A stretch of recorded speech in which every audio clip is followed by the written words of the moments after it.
Let's take a look at the Note 2 camera. As I've said, this is an 8 megapixel shooter, exactly the same one as comes on the Galaxy S3, so don't expect a sudden leap in quality. It is side backlit for low light, but my personal feeling is the low light performance is still very poor. However, when you're using the camera outside, and if it has plenty of sunlight, it is one of the best shooters around. Not quite at Nokia PureView levels, but then who wants a 41 megapixel insane camera in your phone when it doesn't actually work as a very good phone? So I would rather have a good balance between the two. So, what kind of features are we going to have here? Let's just move this in a little bit more. A lot of the same features as on the previous Galaxy S3. You have your options down here at the bottom, which allow you to edit the various shooting modes.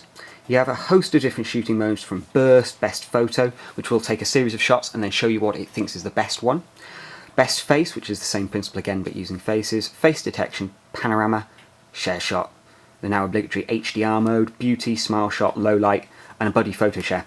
Buddy photo share, if you've set up your friends in your phone and tagged them on a photograph, and it then sees one of your friends in a photograph, it will then share the photo with them automatically, I believe. Quite a cool feature. How useful that is for most people, I don't know. You've got effects, which are sort of Instagrammy, but not quite as good. But they're actually operated as a pre-process, so you actually get those instantly.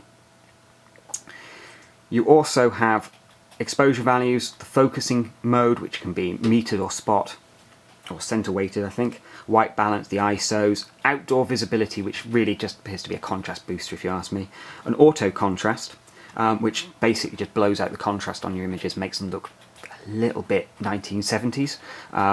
Clearly don't think it works well in low light, it's more of a well lit option.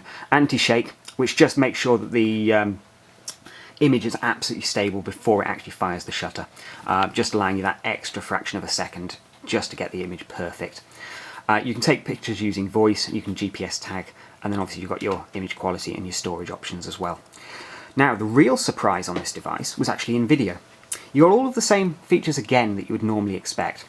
So self-recording, turning the flash on as a permanent beam to illuminate the scene, your recording modes, exposure values, resolution, anti-shake, guidelines, and all of that kind of stuff. But the interesting thing I found was recording mode.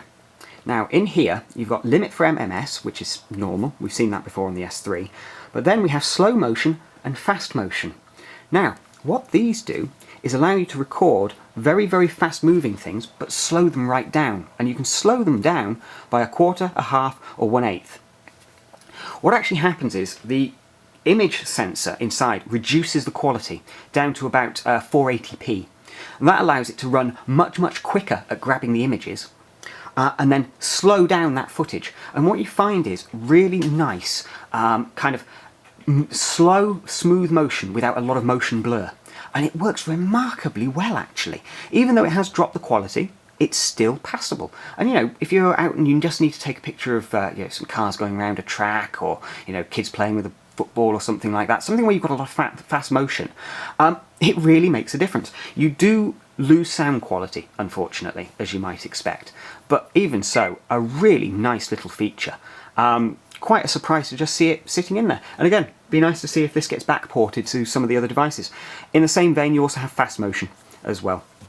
This will basically crank the frame rate up to about 60 frames a second, I believe.